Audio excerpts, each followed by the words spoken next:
Thank you so much for joining us for Staging Gender, and welcome to Asia Art Archive. My name is Özge Ersoy. I'm the public programs lead here. For those of you who are less familiar with Asia Art Archive, we are a not-for-profit organization that does research, archiving, and programming around recent art in Asia. And one of our research initiatives focuses on performance art. We've been building archival materials around the history of performance art from across Asia, and both in our collections and our public programming, we try to think about performance art in relation to street protests and music and theater as well. So it's not necessarily about, it's not confined to this conventional way of thinking about performance art that's very focused on the visual arts itself. So today I'm here with Tejaswini Niranjana, who's going to speak in a minute. She's the professor and head of Department of Cultural Studies at Linnan University. We are both very excited for tonight's event, which we are organizing together. And with this event, we are interested in the idea, not even the idea, but staging and also asking questions about how artists interpret performative cross-dressing in different traditions in Asia. And I think this event will also trigger questions about how art forms, they travel across national borders and how they keep influencing each other. So we have an amazing group of performers, musicians, and scholars this evening, and Teju will introduce them in a minute. Maybe before I give the microphone to Teju, I want to say a couple of words about the visuals that are also included in this event. We've just seen 2 video excerpts, courtesy of Ming Wong, an artist who works on the relationship between science fiction and Cantonese opera for a number of years. The first one was an excerpt from one of the most popular Cantonese opera arias of all times, about Princess Wang Jiajun. And Ming Wong used this particular excerpt as the soundtrack of his video installation, Windows on the World Part 1, where we see him in a spacesuit gear. And you might remember, some of you might remember this work in his installation in the exhibition Islands of the Shores of Asia that was co-organized by Parasite and Spring Workshop around 4 years ago. The second video is a collage of film excerpts related to Yam Kim Fai, a Cantonese opera actress from Hong Kong, who's well known for her performances of male roles on the stage. So these are all materials that Ming Wong has been using in his current project that explores travel across time, space, and also gender. The last video that we're going to screen is going to be during the intermission, and it's an excerpt from Raja Harishchandra from 1917 by Phalke, and it's considered the first feature film in India. It's a tale about the legendary king, Harishchandra, where you'll see a male actor playing the role of the queen, Taramati. And we'll speak more about the performance and video after the performance itself. And I just want to thank you once again for joining us, and I'll hand the microphone to Teju. Thank you.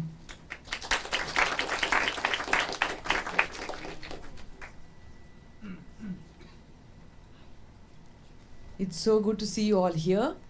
Last night we had about 80 people in the audience. I think there are only a few of those overlapping with the group here.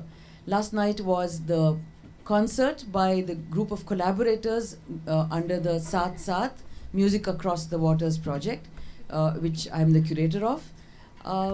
That project involves Rutuja Lad also, the key performer today from the Indian side, but also some other fabulous musicians who are in the room with us.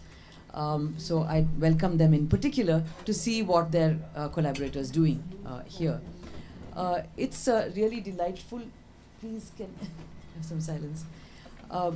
It's delightful to have the opportunity to collaborate with my colleague Lee Siolong again, and Yu Siwa, who's here.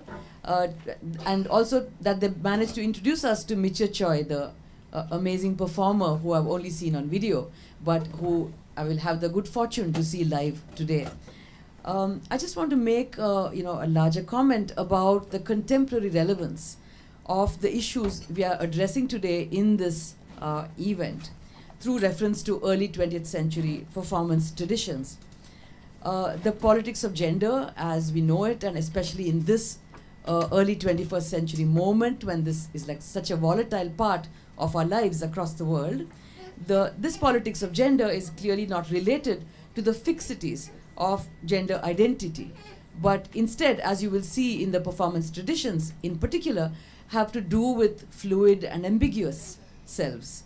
For example, the recent history of LGBT politics in India and the rest of Asia in particular do pose their own challenges to normative ideas of femininity and masculinity.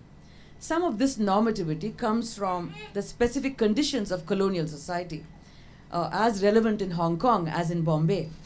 And both the earlier folk forms and more modern performance genres, such as Cantonese opera and Marathi musical play, present subversions of this normativity through cross-dressing, for example. So we see a clear link between present-day concerns and the larger history of performance. We are also interested in the performance as related to social acceptability, social exemplariness, normativity, as I just called it. We are curious about the long history of bans of censorship in relation to performance of this kind, and the attempt which has been ongoing in both of these locations, Hong Kong, Bombay, and other parts of Asia, to sanitize, to culturally sanitize the space so that this kind of performance gets muted or becomes invisible sometimes. So today is an effort to bring this to the fore once again and to explore through these performance traditions what this kind of challenge to normative ideas about gender might mean. So we welcome you to Staging Gender. It's my great pleasure to introduce Miche Choi Chinshan, who is the apprentice of the renowned Cantonese opera performers Man Chin Shui and Leung Siu Sum. First exposed to Cantonese opera at the age of 12, she has participated in shows in Hong Kong, Toronto, Vancouver, Los Angeles, and Singapore. She graduated from the Hong Kong Academy of Performing Arts with a degree in Cantonese opera in 2017. And she's currently a member of the Young Academy Cantonese Opera Troupe at the HKAPA. Rutuja Lad was introduced to music at the age of 5 by her parents. She received initial training from Guru Varya Sri Bhalchandra Patre. Since then, she trained in the school of the Jaipur Athroli Gharana with Pandita Dhondutai Kulkarni, and later with Ashwini Bhide Deshpande, with whom she currently studies. She has performed in major musical events in various cities in India, as well as in Hong Kong and Shanghai, as part of previous editions of the Saath Saath project, which I just mentioned. Responding to the performance and to your questions and comments and leading the discussion will be Ashish Rajadhyaksha, associated with Lingnan University Cultural Studies, Yu Siu Hua, also associated with Lingnan Cultural Studies, leading, should I say, leading performer of the Eru? No, I will say a leading scholar of music from this part of the world, and I've had much pleasure in listening to him many times talking about this, and who has mentored also some of the young musicians in our project. Lee Siu Leung, former colleague, present colleague as well, major work on cross-dressing in the Cantonese opera, which is actually what inspired this entire project. So welcome to all of you, and we hope you enjoy the evening.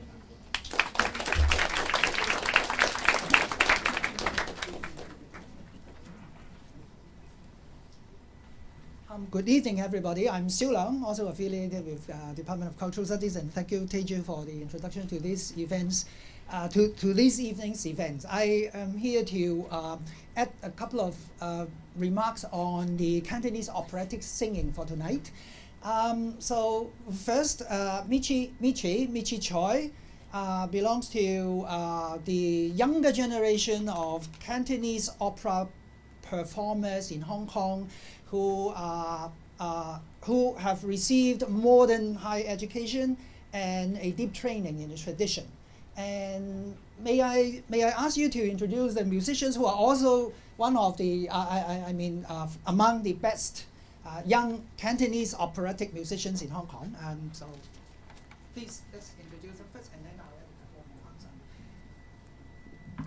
a couple more. On accompaniment, we have Makawai.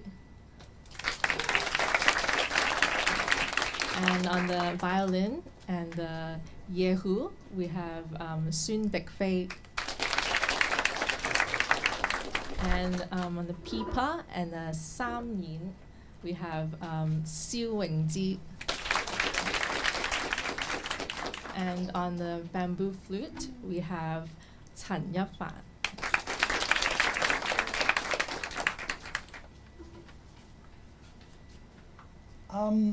Thank you.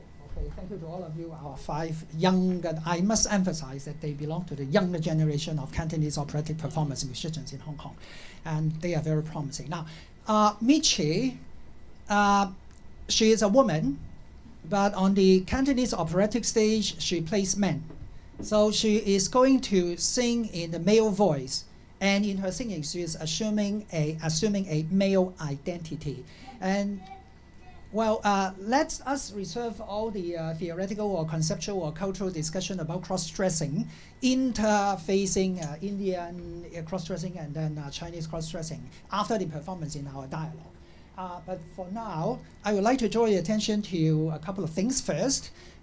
Michi's physical appearance this evening is feminine, yet her vocal rendition is going to be masculine. So here is a very interesting mixing of gender already.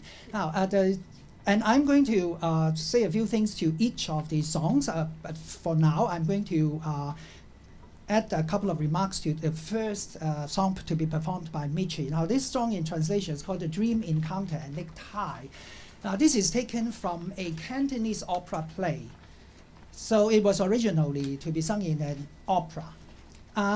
Now, this version of the Chinese opera was done in the 1980s, but this story was already performed very famously back in the 1930s by famous masters already.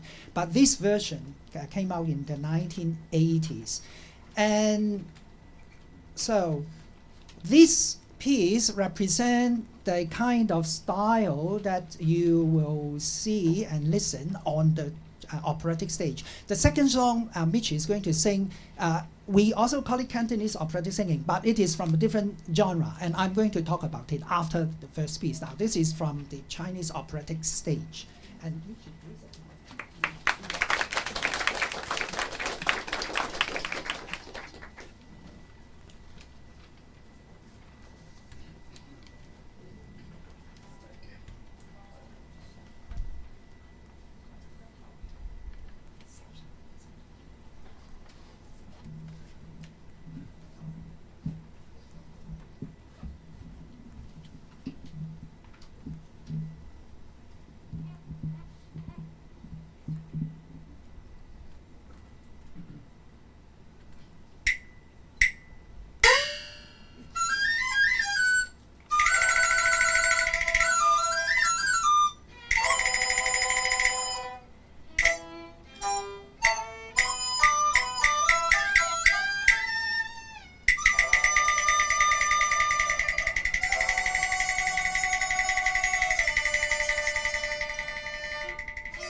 為保百劫山河，哪管得情深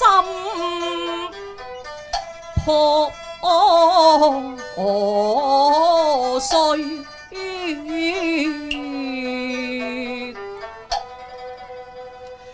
家和行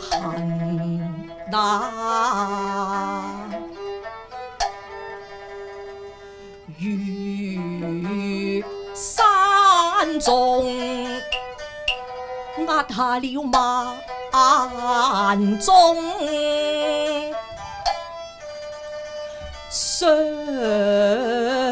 思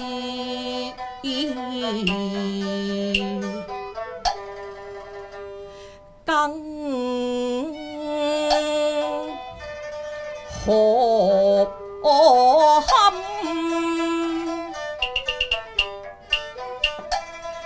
亂世別那離人，強言一那空，別離淚。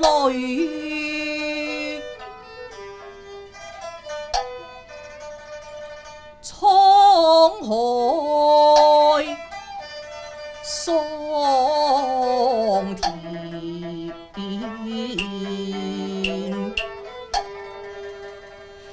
花開花謝，心頭永壓住，劍擔我眉。昔日獻世事，似離人空間切，獻出范蠡心一顆，帶血擲向夫郎對。今夜復雅尋芳，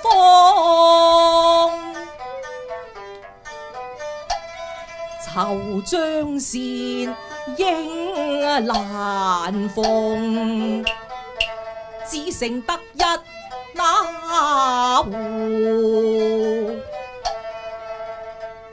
煙水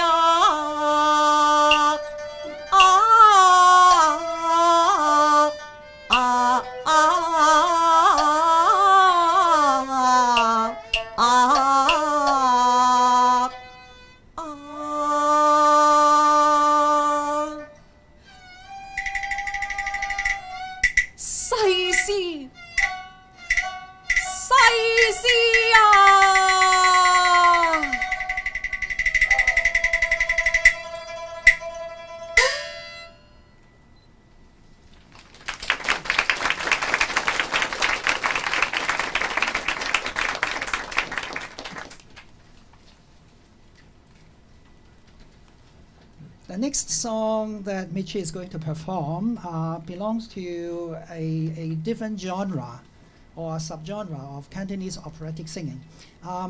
Here the translation is for this specific set of lyrics is called The Wondrous Autumn Grieve, and the musical genre or the tune is generally called Nam Yam, Southern tune, Nam Yam, and one can set different sets of lyrics and different stories to it. The one that is going to be sung by Michi is once again a romance, longing for lost love, and so on. This is a very famous one. And let me cite an example of a different one. For instance, in Southern tune, there is also a very popular one called Farewell My Concubine. You all know the story, if you have seen it anyway. So it could be of different topics and different themes. But tonight, this evening, Michi is going to sing this The Wondrous Autumn Grieve. Now, there's another interesting thing, that is if we expand our cultural vision. Now, these exact Southern tune actually was adapted by the Hong Kong film director Anne Hui and made the movie in early 1990s. That film is known in English as Song of Exile. And of course, the song, this one, The Wanderer's Autumn Grief, is a song of exile. In order not to take up any more of the time, I will just say one more thing. Now, this kind of Southern tune is very flexible in its rendition and even the melodic notes and so on. The performer can do some kind of changes to it, of course, within some kind of regulation. It could run up to 20 minutes or 30 minutes, but Michi is going to sing a very short version, or just 5 minutes or so. Okay, so Michi again.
涼風又信，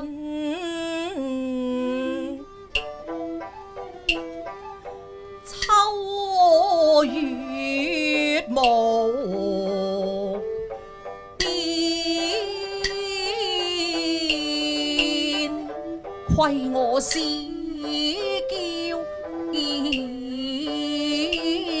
嬌情所於，好比度日那如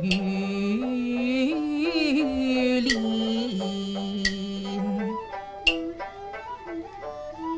小生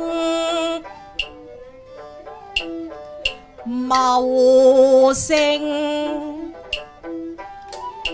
乃係連先至，為一個多情個女，嗰位默是秋娟，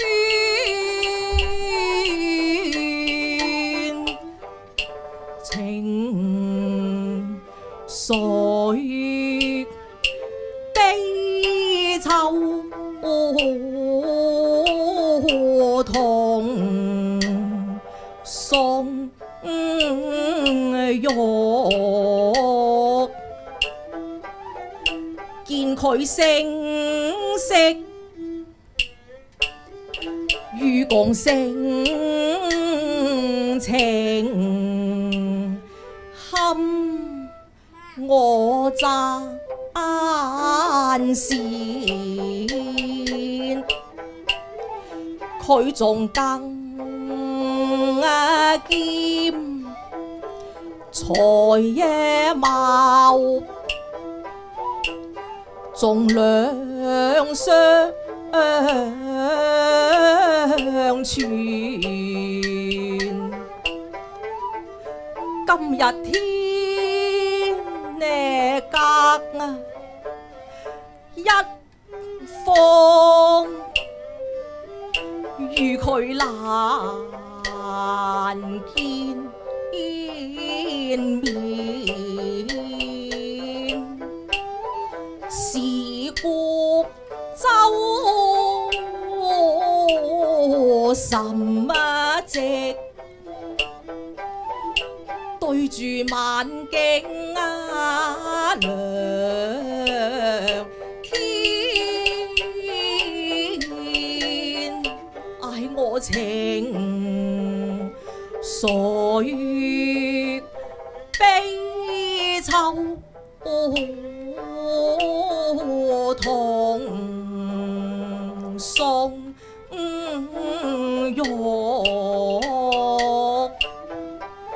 況且在黑丫頭抱恨，你話對乜誰言？正係舊約難遇，潮有信，新仇心切。海也闊無邊，唉，卒足勁額更添情，懊惱惱。虧我壞人受對咯，呢個月呢話完啦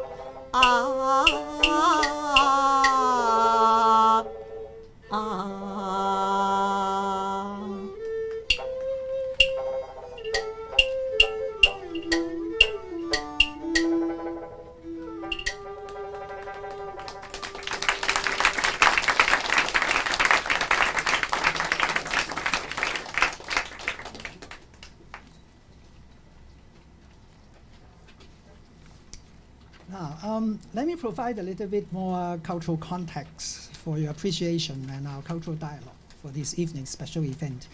Now, the first song performed by Michi and the four musicians belong to a Cantonese opera play to be performed on stage. So that kind of singing and that kind of song, you can say, or a tune is better,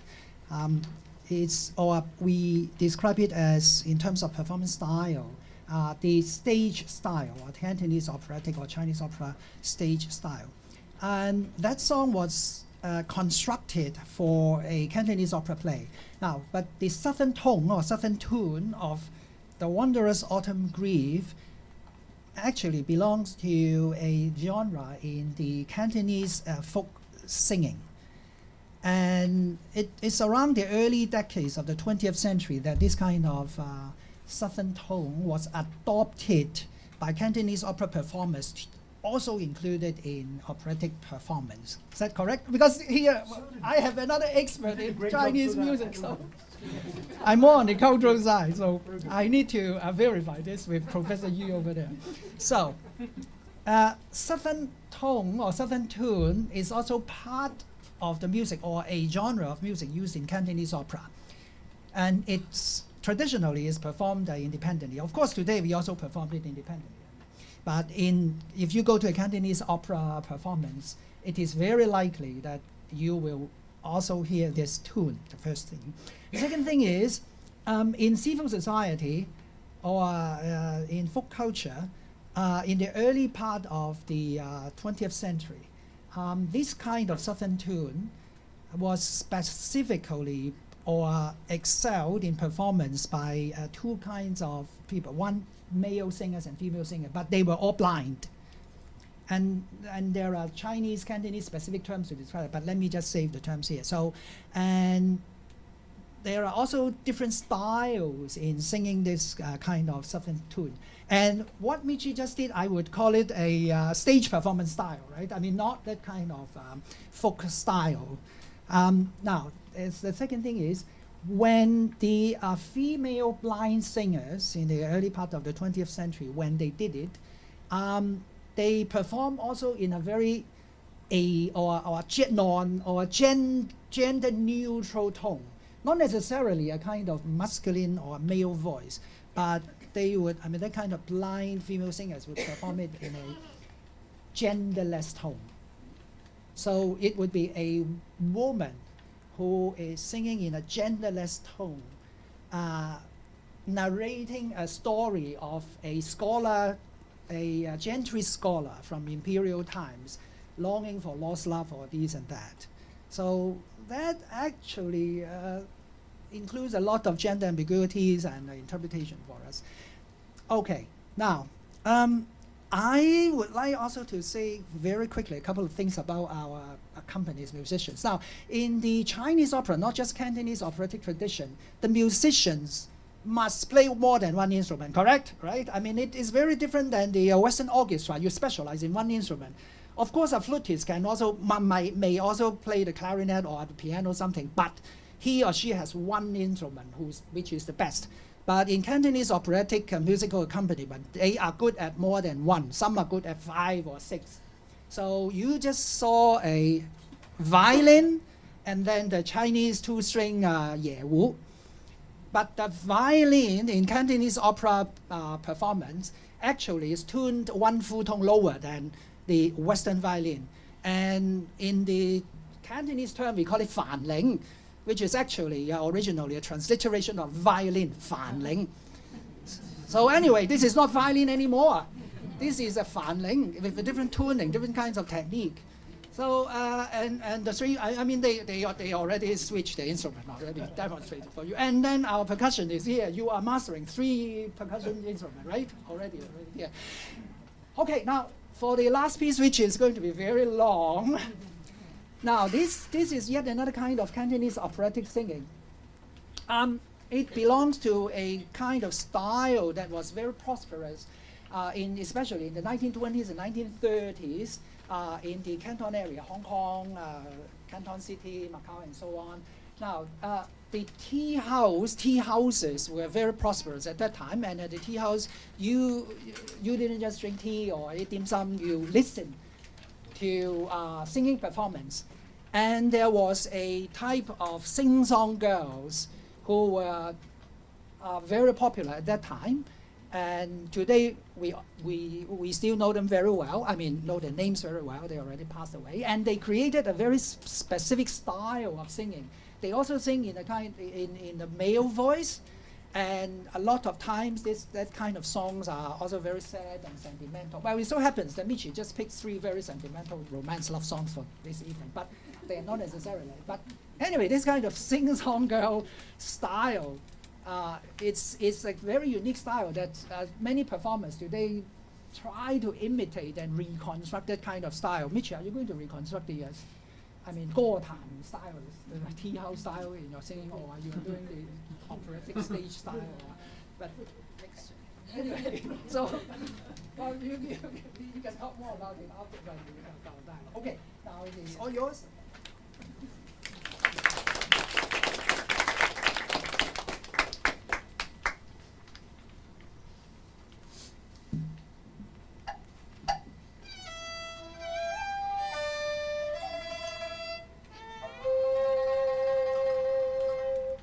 別離人對奈何天，離堪怨別堪憐，離心牽流線別淚灑花前，苦相逢才見面，哀不久又東去白鷺西飛。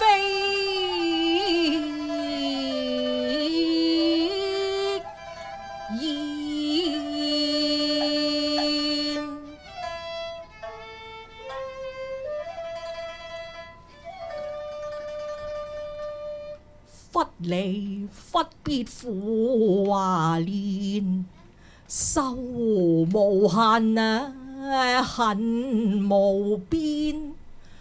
還說別離言不曾常訴怨，春心思落花杜鵑。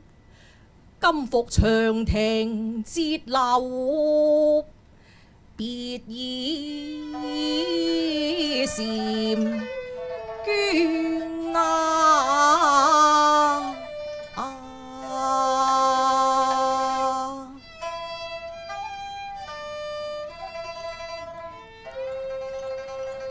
嗌我福薄遠閒，失此魚花未倦，原來山言嗌兩番苦離亂，嗌兩番苦離亂，可日再團圓，心有萬言待結，要數長玉斷，像夢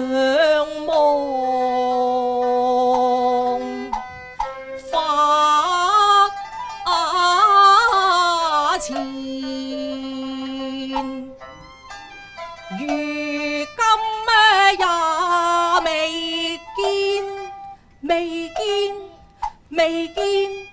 未見伊人未見。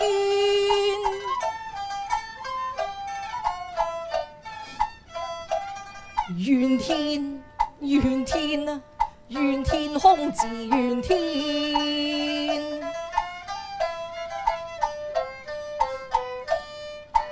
望眼像穿，望眼像穿，從情代數。哎呀呀，我心似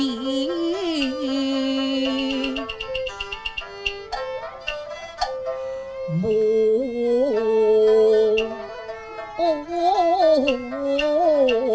愛酸，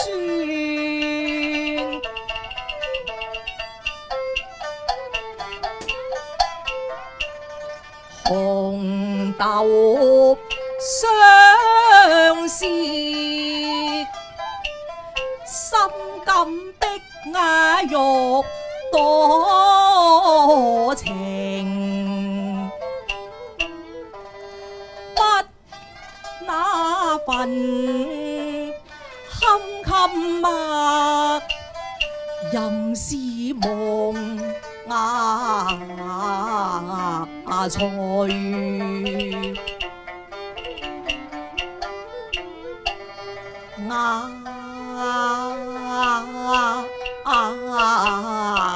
眼斷，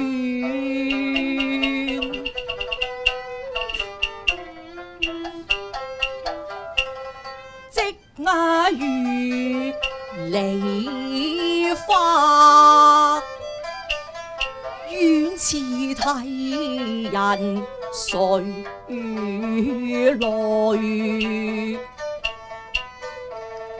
愁牽草木，方有一樹，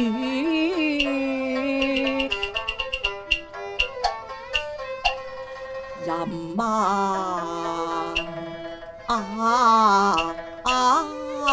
禪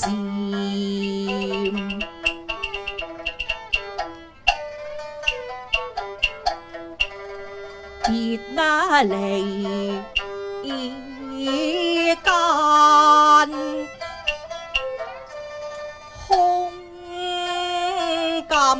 馬灘，魔劫重重，窺殺我情心。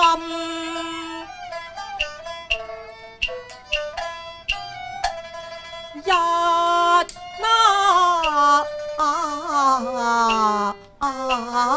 片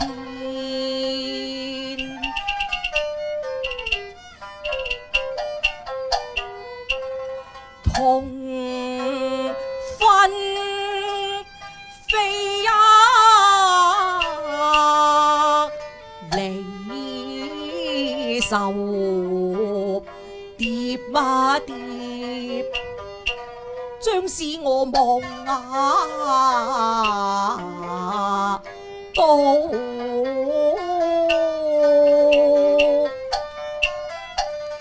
雲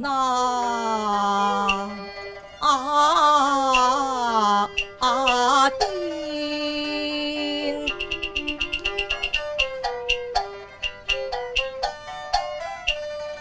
各一方，人萬里，未必那明春得見歸來。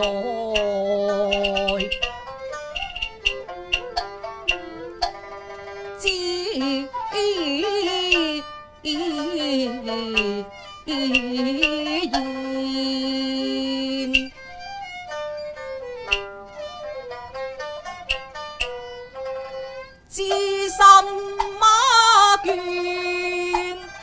痴心馬念，自願無計保情天，情天情天，三生情，三生緣，莫願住世似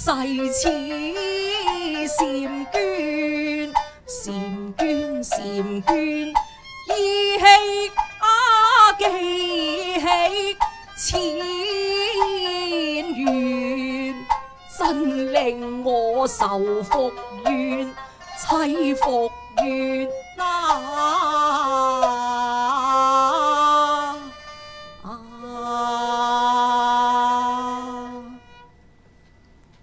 浪日香歸同繾卷，看妹你金針紅，先繡出鳳鞋亂，偶或俗笑拋花，欄杆走遍，叫真常客敲浪必見觸反妝前，妹呀你就提婉轉，經流珠淚呀滴我心弦，且莫說傷心樂事誰家園，欲留人追五更天，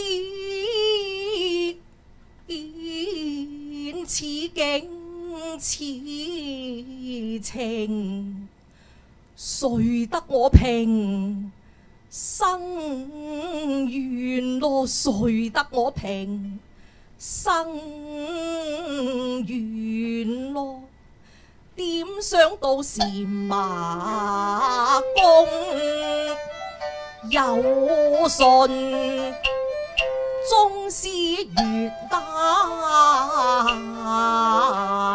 血，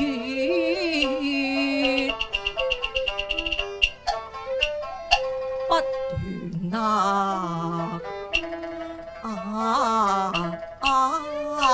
怨。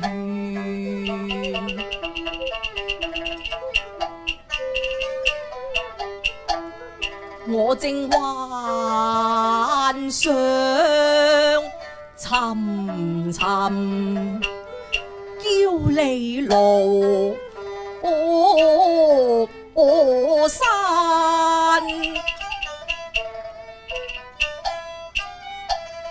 忽那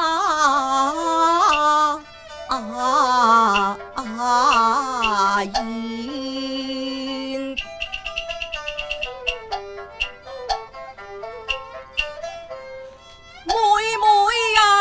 我全心百轉，妹妹啊，我全心百轉，重到此間數利言，重到此間數利言，正係前途無盡路。不如送你到老，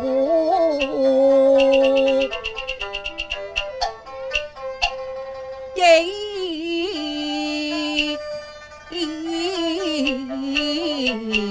千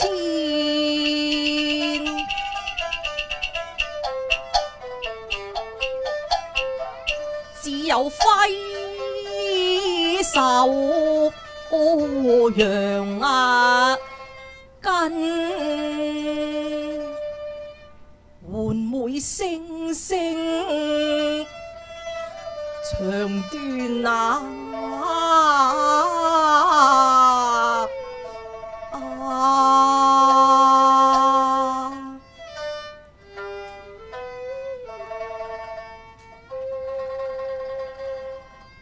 今後我最長安眠時常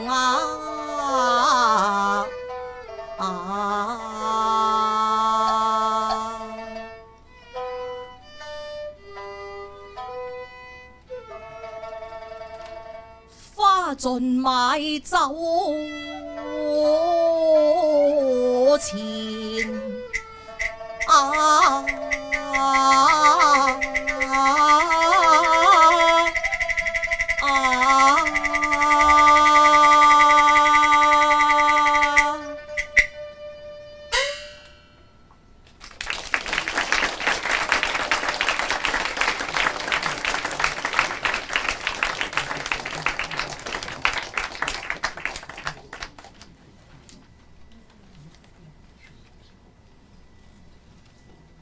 Wow, much impressive.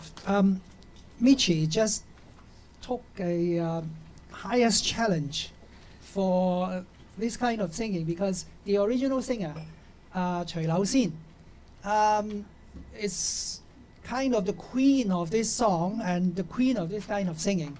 And it is extremely challenging for the younger generation to tackle the whole piece. That is 10 minutes plus. And if you go to YouTube, there are more than one version of the original singer's version. So I wonder if Michi would upload your performance just to compete with the original. But anyway, so it is an excellent performance by our younger generation of Cantonese opera performers, singers and musicians. Thank you. Thank you very much. And after our Indian music performance, we will have a dialogue too. So I'll just, yeah. Good evening.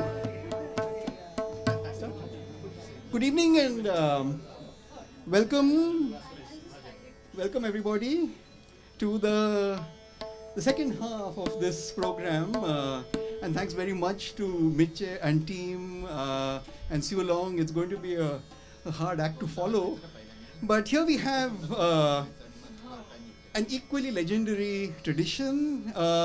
It is from the state of Maharashtra in Western India, and the language of Marathi. And the one name that you need to know when you know the theatre of Marathi, which is one of the oldest and one of the most famous theatre traditions in India, is the name of Bal Gandharva. Bal Gandharva was an actor-singer he was born in 1905 and performed on the stage till well into the 1950s, but his major career coincides with the golden era of the Marathi theatre, roughly speaking between 1910 and approximately the 1930s. What we are going to be performing before you today are actually some of the greatest hits of Bal Gandharva and also some of the most famous songs in the Marathi language. Bal Gandharva played the female lead in all his plays, and he was in some ways what they call the Stree Party, which is basically the male actor playing the female lead, in a tradition that actually bears very interesting connections with both the Cantonese and the Beijing histories. I mean, we have tried in the timeline that you may have seen to associate some sort of correlative connections between these two astonishing traditions.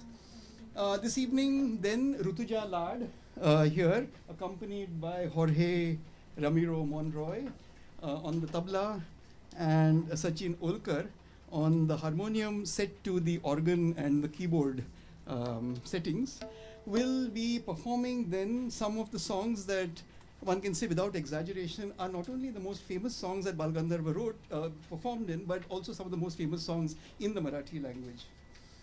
We begin this evening then with a Nandi, okay? An invocation to the gods that takes place at the beginning of a theatrical performance. This particular Nandi, again one of the most famous in the Marathi theatre, was written in the year 1880 in a play called the Sangeet Shakuntal by Annasaheb Balwant Pandurang Kirloskar, and has now become more or less the standard Nandi that is performed at the opening of any musical play. Here, the poet Balwant, adapting the 2nd century Sanskrit classic by Kalidasa, hopes that he has done a good enough job and asks the gods to help in making a successful evening's theatrical performance. Panchatunda Harana, the Nandi, Rutuja Lad.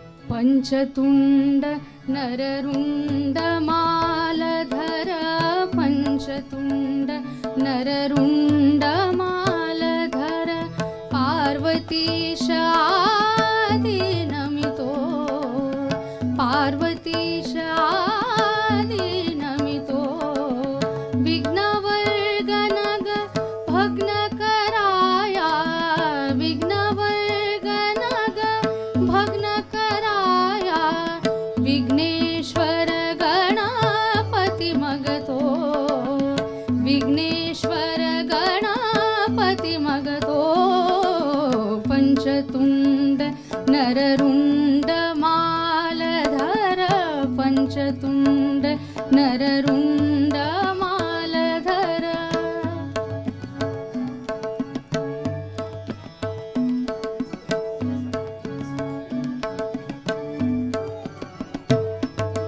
Kalidas कविराज रचित है कालिदास कविराज रचित है गानी शाकुंतल रचितो गानी शाकुंतल रचितो जाणुनिया अवसान नसे जाणुनिया अवसान नसोनी महत्कृत्य भरा शिरी घेतो महत्कृत्य भरा शिरी घेतो पंचतुंड नररुंड मालधर पंचतुंड नररुंड मालधर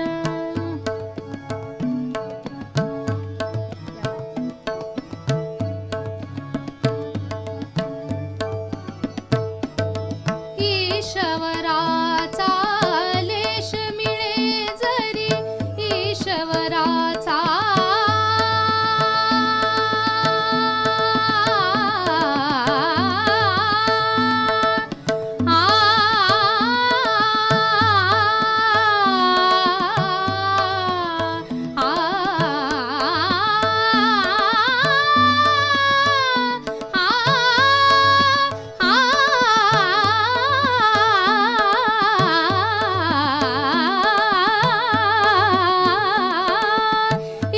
ईश्वराचा लेश मिळे जरी ईश्वराचा लेश मिळे जरी मूढयज्ञ शेवटी जातो मूढयज्ञ शेवटी जातो या न्याये बलवत कवी निजवाक पुष्पी रसिकार्चन करितो या न्याये बलवत कवी निजवाक पुष्पी रसिकार्चन करितो पंचतुंड नररुंड मालधर पंचतुंड नररुंड मालधर पार्वतीश आदि नमितो विघ्नवर्गनग भग्न कराया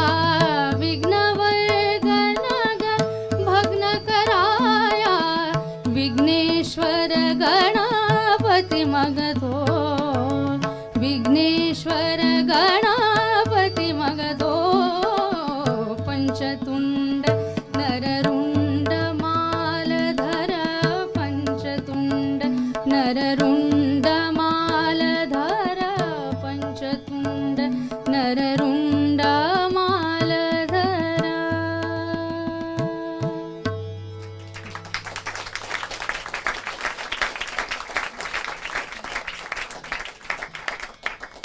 Our next song is what you might almost describe as Bal Gandharva's signature song, Nahi Mi Bolata, or I Shall Not Speak.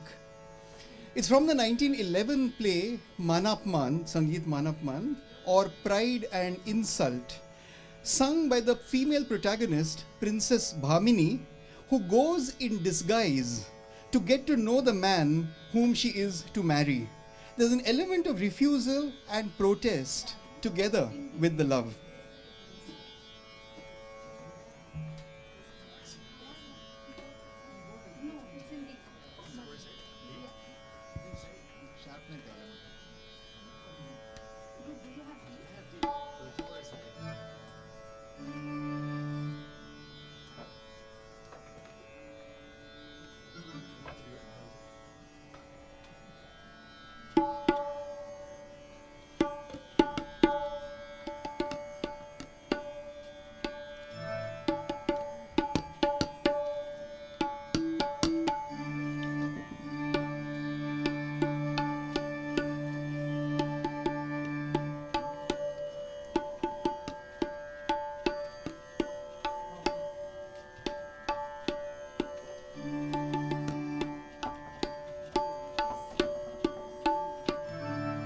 Can I have the keyboard on the volume?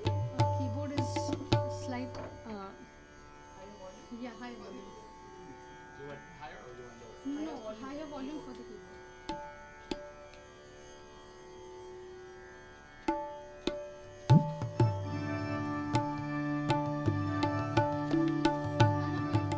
For tabla also.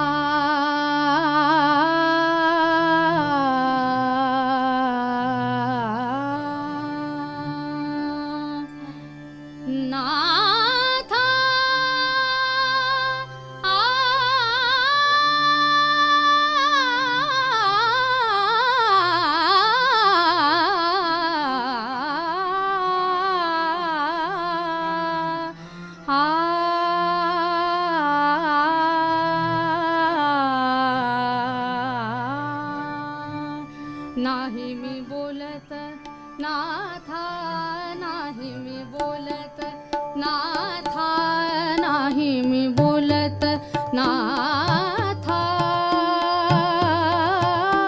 नाही मी बोलत नाथा, नाही मी बोलत नाथा, नाही मी बोलत नाथा, नाही मी बोलत नाथा, नाही मी बोलत नाथा,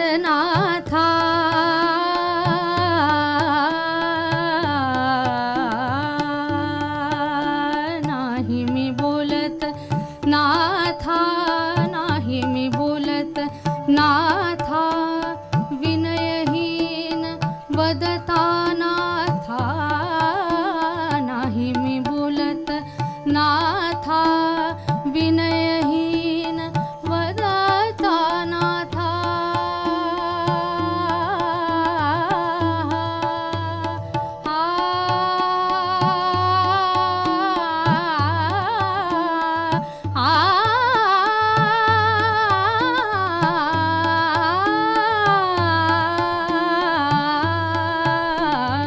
विनयहीन वदता नाथा, नाही मी बोलत नाथा, नाही मी बोलत,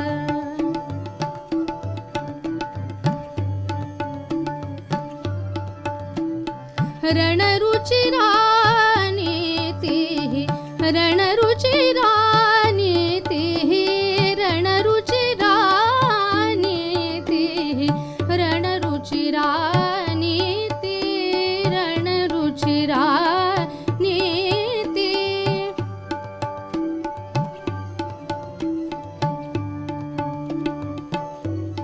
क्या बात है, रणरुचिरा नीति, रणरुचिरा नीतिः, ना शोभे प्रेमाति, ना शोभे प्रेमाति, ना शोभे प्रेमाति, विनयवती मी कांता, नाही मी बोलत नाथा, विनयहीन वदता नाथा, नाही मी बोलत नाथा, नाही मी बोलत,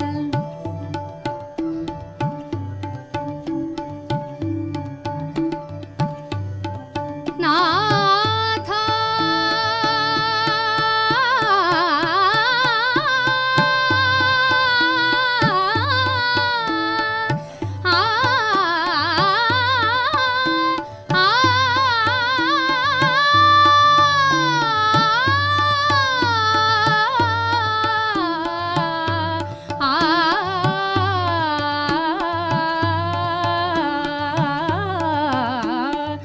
विनयहीन वदता नाथा,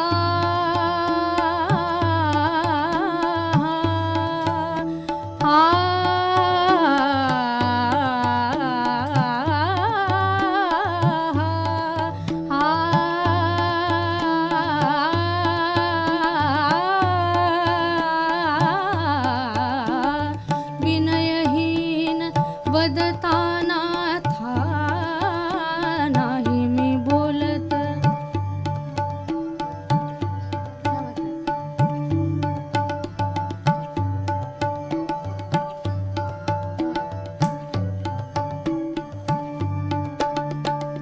रणरुचिरा नीतिः, रणरुचिरा नीतिः, रणरुचिरा नीतिः, रणरुचिरा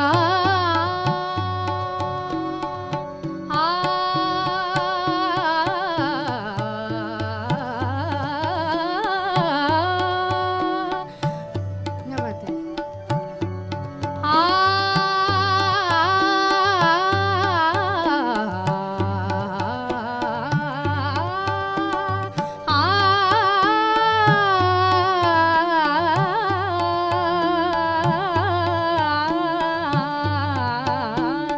रणरुचिरा नीतिः, ना शोभे प्रेमाति, ना शोभे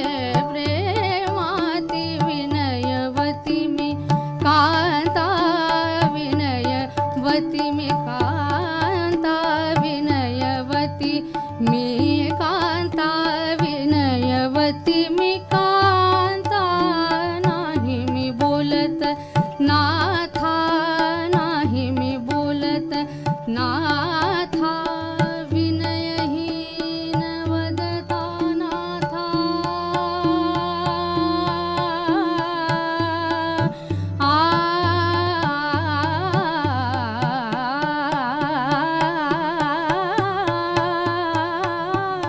विनयहीन वदता नाथा नाही मी बोलत नाथा नाही मी बोलत नाही मी बोलत नाही मी बोलत नाथा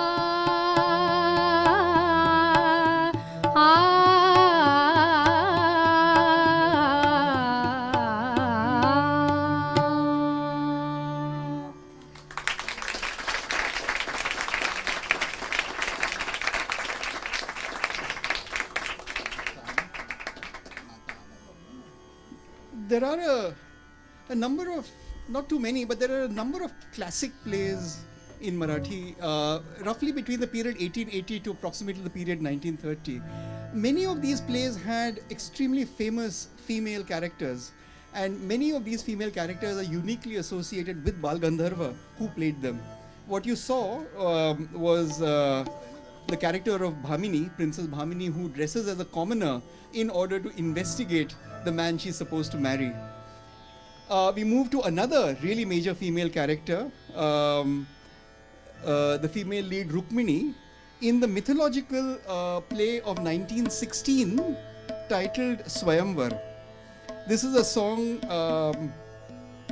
Natha Mazha, another really famous song from Bal Gandharva's all-time hits. A mythological in which Rukmini, saved by Krishna from a perilous marriage that she is supposed to conduct, and obviously a marriage to the evil Shishupal that she doesn't want to make happen.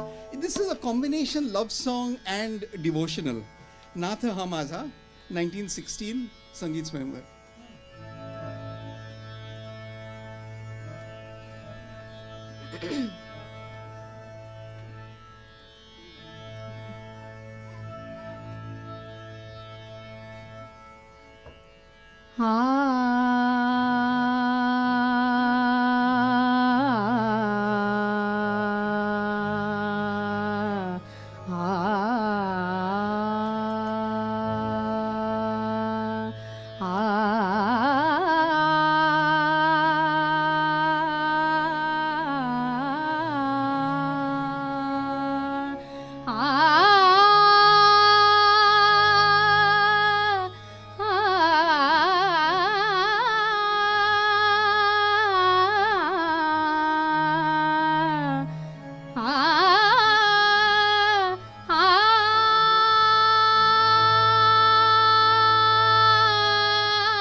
नाथ हा माझा मोखला नाथ हा माझा मोखला नाथ हा माझा मोखला नाथ हा माझा मोखला नाथ हा माझा मोखला शिशुपाला भारी झाला वीर रुक्मी शिशु समाणला नाथ हा माझा मोखला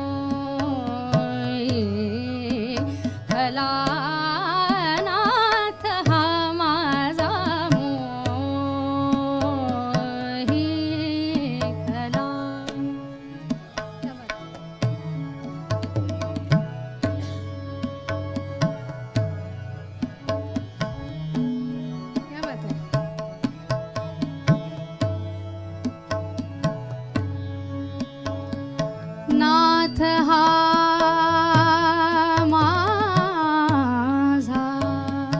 मोही खला नाथ हा माझा मोही खला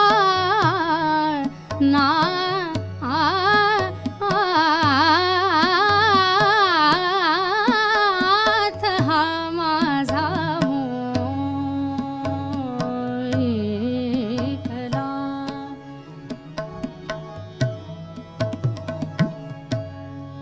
या बात वीरा लोळवी मग हळू धरुनी वीरा लोळवी मग हळू धरुनी कर रत्नाला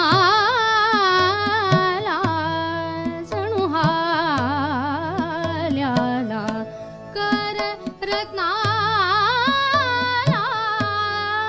जणू हाल्याला नाथ हा माझा मोही खला नाथ हा माझा मोही.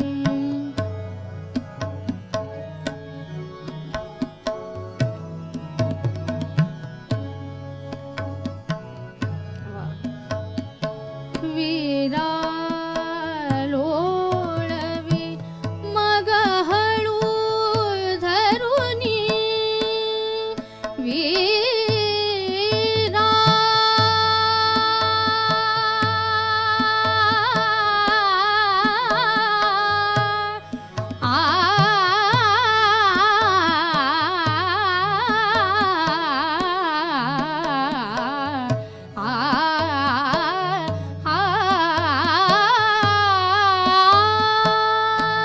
वीरा लोळवी मग हळू धरुनी वीरा लोळवी मग हळू धरुनी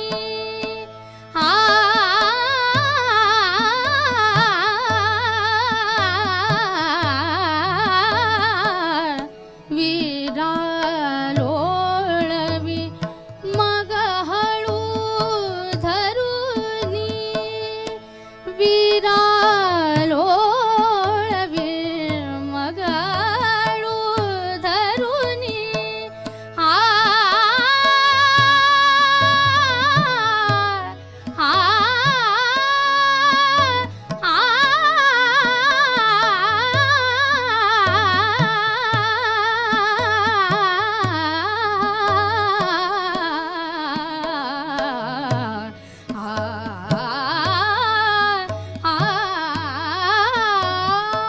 वीरा लोळवी मग हळू धरुनी कर रत्नाला जणू हाल्याला कर रत्नाला जणू हाल्याला नाथ हा माझा मोही खला नाथ हा माझा मोही खला. शिशुपाला भारी झाला वीर रुक्मी शिशु समानला नाथ हा माझा मोही खला नाथ हा माझा नाथ हा माझा नाथ हा माझा मोही खला.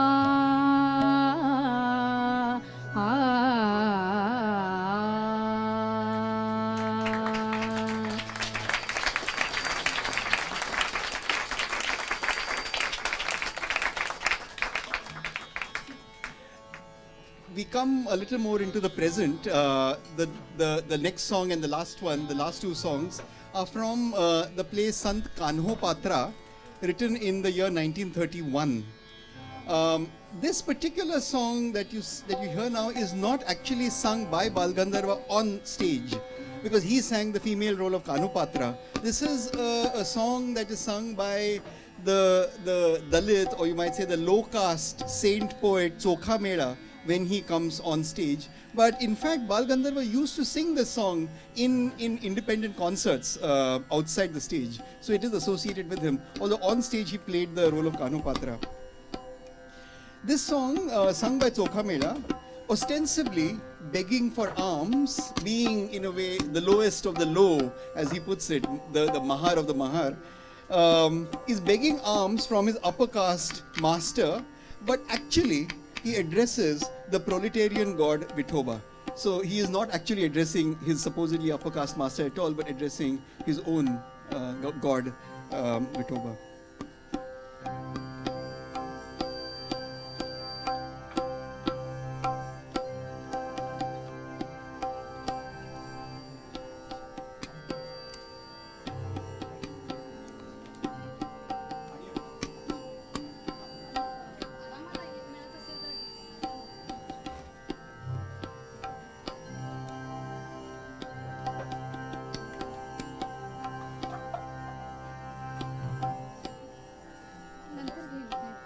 नको नको असू दे.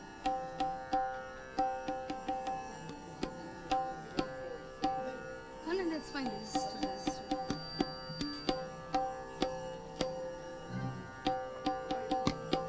Thank you.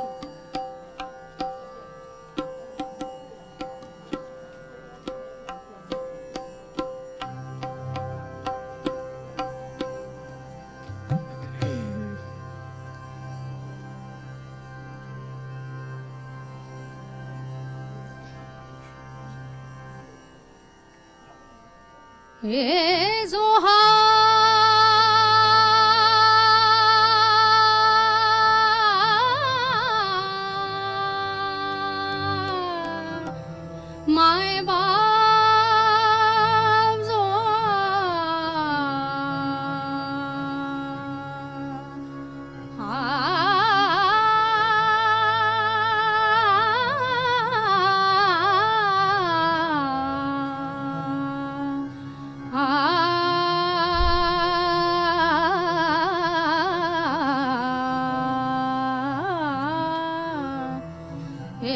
जोहार माय बाप जोहार माय बाप जोहार जोहार माय बाप जोहार जोहार माय बाप जोहार माय बाप जोहार माय बाप जोहार माय बाप जोहार माय बाप जोहार जोहार माय बाप जोहार तुमच्या महाराचा मी महार तुमच्या महाराचा मी महार तुमच्या महाराचा मी महार जोहार माय बाप जोहार जोहार माय बाप जोहार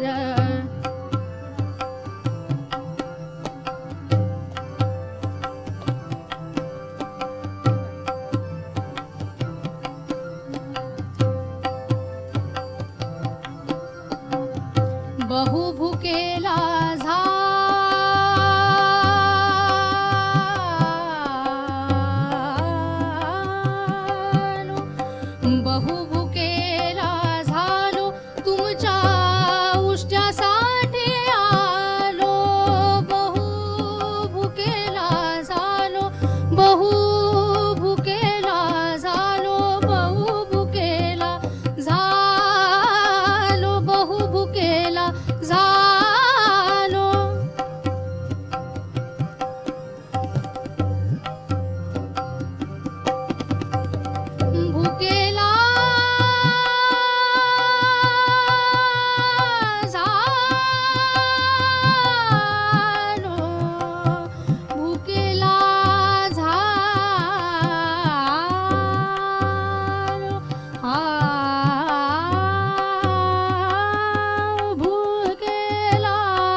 बहु भुकेला झालो, बहु भुकेला झालो.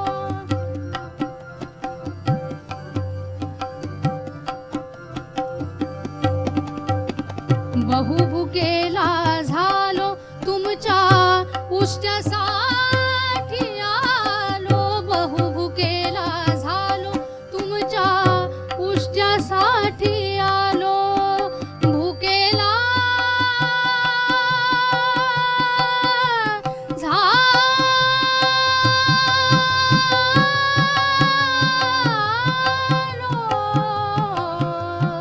भुकेला झालो, भुकेला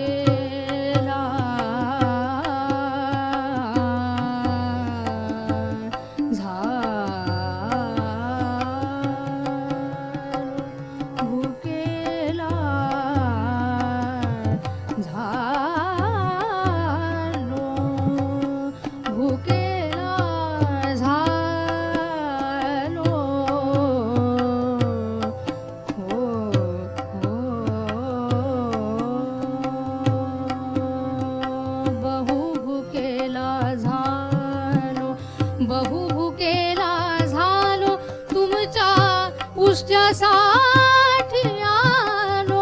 चोखा म्हणे आणली पाटी, चोखा म्हणे आणली पाटी, चोखा म्हणे आणली पाटी. उष्ट्यासाठी आणली, तुमच्या उष्ट्यासाठी आणली, तुमच्या उष्ट्यासाठी आणली. जोहार माय बाप जोहार, जोहार माय बाप जोहार, जोहार माय बाप जोहार. तुमच्या महारचा मी महार, तुमच्या महारचा मी महार, तुमच्या महारचा मी महार, तुमच्या महारचा मी महार. जोहार माय बाप जोहार, जोहार माय बाप, जोहार माय बाप, जोहार माय बाप, जोहार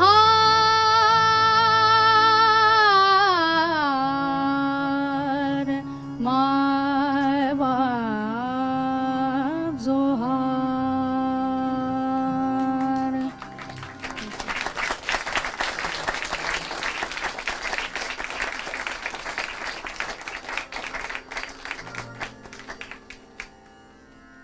And the final song of the evening. This is in the Bhairavi Raga, the rag with which all concerts end. So it's always the last raga of the evening's concert. Sant Kanopatra herself, as I said, the 15th century saint poet, addressing her gods in search of her own liberation.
रखुमाईच्या Kanta रखुमाईच्या Kanta Kanho Patra राखियाता Kanho Patra राखियाता अगा वैकुंठीच्या राया अगा वैकुंठीच्या राया अगा वैकुंठीच्या राया अगा वैकुंठीच्या राया विठ्ठल सखया राया विठ्ठल सखया अगा नारायणा अगा नारायणा अगा नारायणा अगा वसुदेव नंदना अगा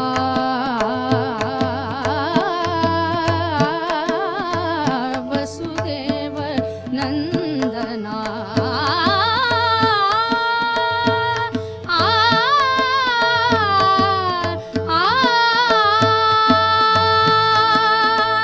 वैकुंठीच्या राया अगा वैकुंठीच्या राया अगा वैकुंठीच्या वैकुंठीच्या वैकुंठीच्या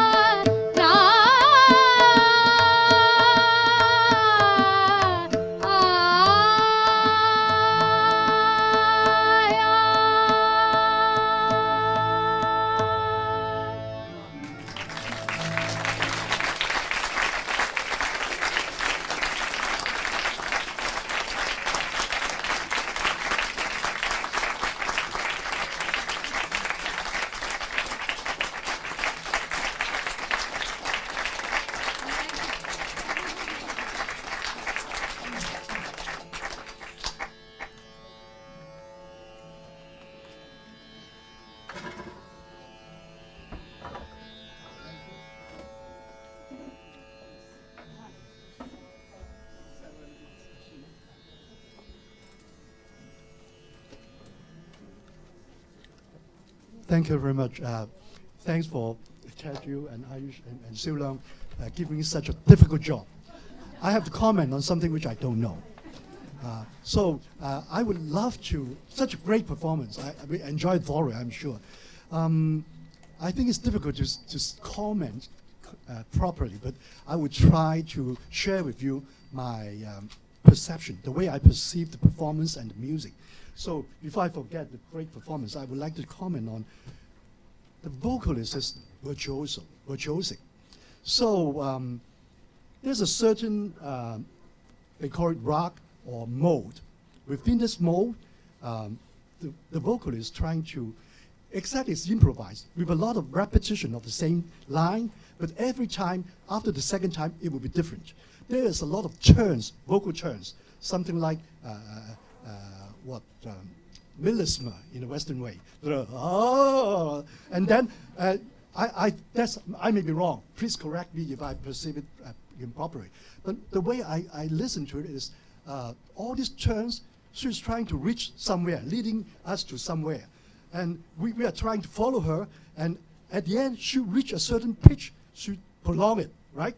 But the pro of that proves that she can maintain a very good sense of pitch. But at the beginning and at the end of the long note, she always makes some ornamental turns. That's the so-called accent or flavor of indie music to me. Okay, I am amazed by the keyboard player because he can follow and anticipate or imitate with such very small nuances of melodic turns. That's amazing to me. And then, yeah, I think he deserves applause. And it's really revealing and overwhelming. And then the tabla, I just want to share with my very rudimentary listening.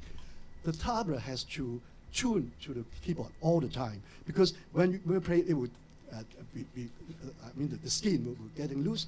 And it means that the tabla is in tune with the rock. It has to be tuned. It's not just a percussion instrument. And when the singer, the vocalist, is expressing her virtuosity, her vocal skills, the tabla provides first sometimes when she started, there's no tabla. There's some kind of free rhythm thing. And then when she show him to enter, the meter is in, right? There's a certain pulse clearly. But at the same time, the tabla is providing some kind of texture to the vocal line. This is kind of parallel with the Cantonese singing. You know, the percussionist with the tick, tick, tick, it's not just giving the rhythm, it's also some kind of rhythmic texture to the vocal line. That's how I perceive it. It's amazing that when the singer reaches to a certain pitch, she can always go to the neighboring note in a half step. It's very chromatic to those who are so used to Western music. But then, always, to me, this is kind of creating some kind of tension or expectation from the music makers and also the audience. And at the end, she resolves it by having a long note. Everybody thinks, oh, this is so great and comfortable. That's how I listen and appreciate the great performance of tonight. Is it enough? Because if I go on, I will be wrong. I have already said something very bad. Okay, let me go to the Cantonese songs, the free, and I think she did a great job. I think she has positioned herself as really a professional stage performer. So even for the second and third piece, she's more expressive. And particularly for the last song, I was old enough and fortunate enough to be there to listen to Chen Haoxing, the original singer. And she was not in a very good shape because she was famous. I mean, the original singer was famous for opium smoking. So at that point of her life, I think she was very depressed. But I saw, when I was a very small boy, when I was so fortunate, my father took me there. And then I witnessed the so-called Guotan thing. The environment is quite boring and depressing to a young boy. When I was there, I think I was in my primary school. But that particular song is my father's favorite one. So I enjoyed so much. And while listening to her very good enunciation, and I think the Chinese audience will here and there recognize a lot of famous poetic citations and quotations. So for those who know the Chinese literature, all these famous lines were put together within the lyrics. But musically, it also does the same thing. So there's, for her long delivery, there are many, many little sections of various kinds of music. They are quite different. And like the Indian version of a performance, within that long song, there's some kind of modal changes, very, very minor thing. You don't have to know it, but as the music goes, it can go from one mode or to the other mode. And from some very free singing, for example, when I think I appreciate very much when she did the so-called we call what the bel canto, purely singing without accompaniment. That is very difficult because, of course, you can ad-lib and improvise, but when the accompaniment comes in to support her, she has to be in tune. Otherwise, it will show that she's out of tune. But she always did it perfectly well, excellent. That is very difficult. And then I think the success is we never know that there are so many different sections. She delivers a very complete and well-connected long piece. And what else can I say?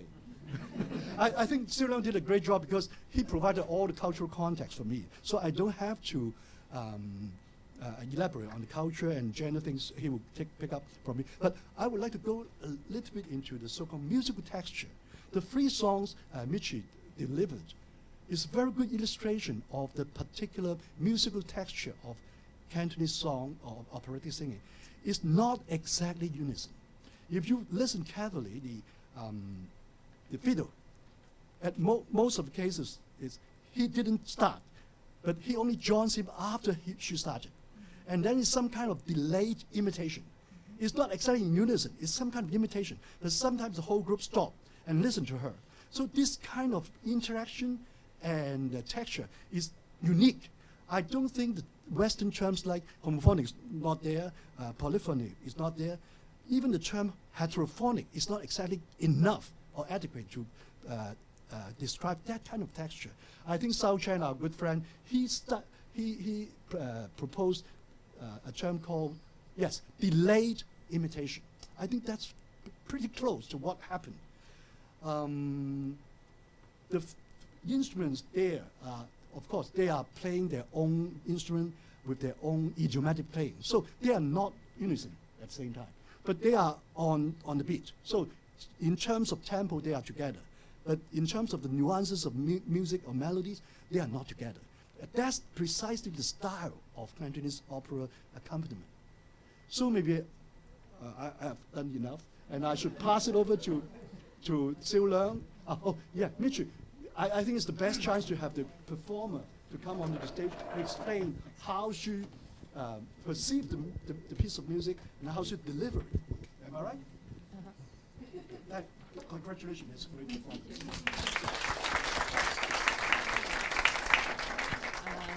Thank you, everyone, for coming today.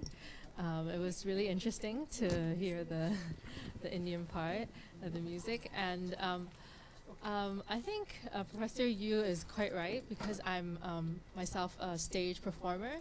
So for me, the most important part is staying in character and following the entire story of the song.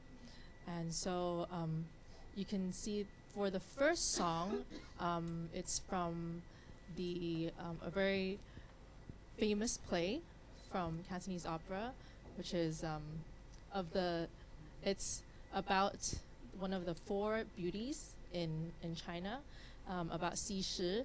So in that story, I was actually looking for Xi Shi, and after I found out that she has passed away. And for the second song, and so the first song is more is something that you see that we perform on stage more often.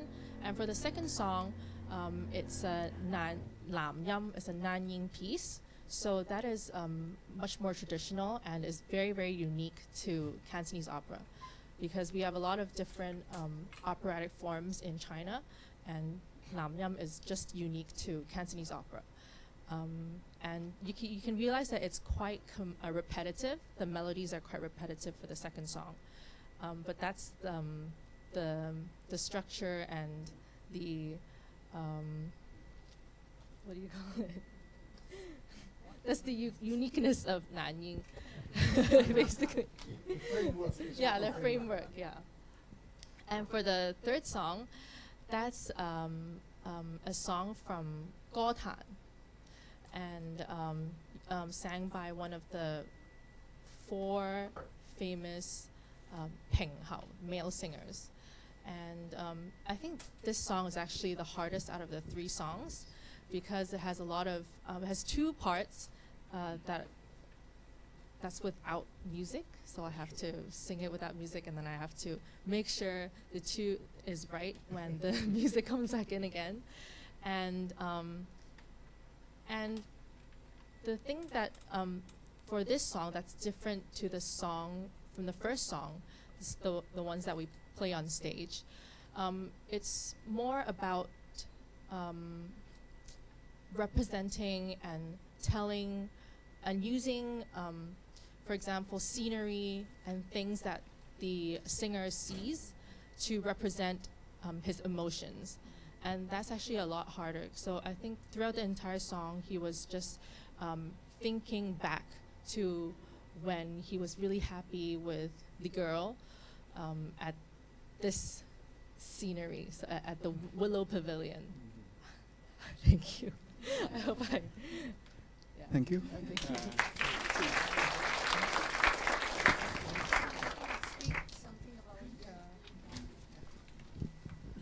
First of all, it has been a very unique experience for me to be here and present legendary Bal Gandharva. It's not so easy to represent him.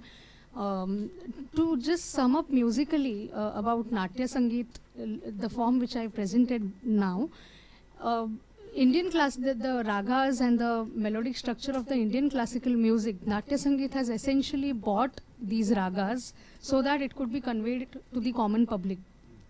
So to the common mass who could appreciate Indian classical music, it was not essentially possible that everyone, the common masses, would appreciate the authentic Indian classical music. But the legendary composers, the major contribution is to get those ragas, and they were an important part of the Natya Sangeet music, wherein these ragas were, reached out to the common masses. So this is a very, very major contribution of the composers of during those time. So, and Bal Gandharva, it was such a legendary artist that he could, his music was appealing to the class and as well as to the mass. So that is why it is very, very important to actually, as a musician, when I study his music, that what actually made him, what actually made him so exquisite is something which I am not able to arrive at this point of time also, because it's a never-ending subject to study. So that's all about, just to sum up about what Natya Sangeet essentially is musically. So that's all I want to say. Thank you. I think it's time to go into cross-dressing, right? Now, I have one or two questions for the performance, and then a couple of observations from myself. I mean, among the 5 songs, the Indian songs, I mean, they were, or some of them were originally, all of them were sung by a man, right? So the technique, the style of singing, and so on, were constructed by men. Yes. Right. But I mean, your singing, I just heard, was that your own feminine interpretation of the thing, or you learned from the men trying to sing like women? Now, because in Peking opera, the example is today, of course, for more than half a century, women replaced men doing women on stage in Peking opera. But the women sing in the way men sing women's part. Now, previously, some female Peking opera actresses tried to use the female voice to do it, but it was never welcomed. So in Peking opera today, all those female singers who do the female parts actually are men performing women's part on stage. What about your performance? Just that, could you? So essentially, when speaking about the style, the musical style we tried to kind of follow, and this was not the gender does not decide on the musical style of how you deliver, but somewhere down the line it depends the kind of approach a female approaches and men will approach, that will certainly have a difference of in the style in which they present, but it's always a female interpretation. There's no such kind of you don't try to be someone else. If I am presenting, if Bal Gandharva also, though he played female characters, but essentially it did not mean that he will present in a feminine way. His singing will be the way it has to be. So it was not, there was no such change. Okay, it's very subtle. Yeah.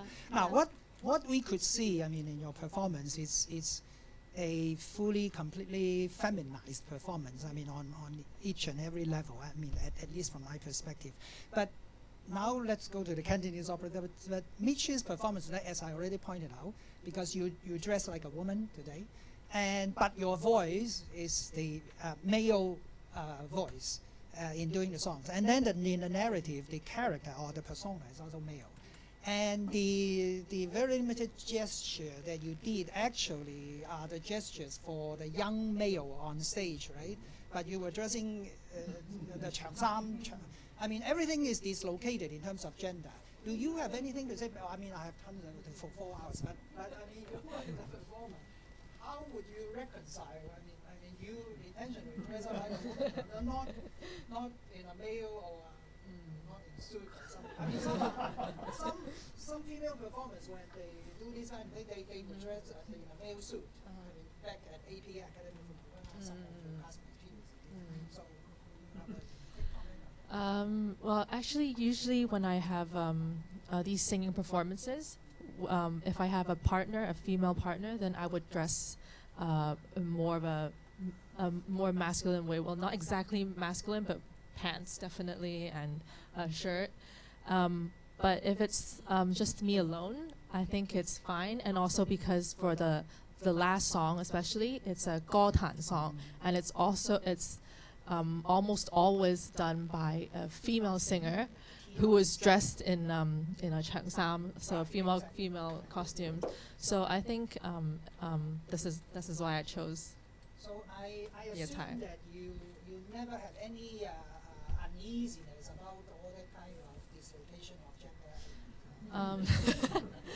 Well, actually, no, not any uneasiness, but there have been some hardships because when I first learned the male character, it was actually more difficult for me to think in a male's perspective and to act as a male character. So this is the challenging part for being a male character on stage for me, and also for training the voice.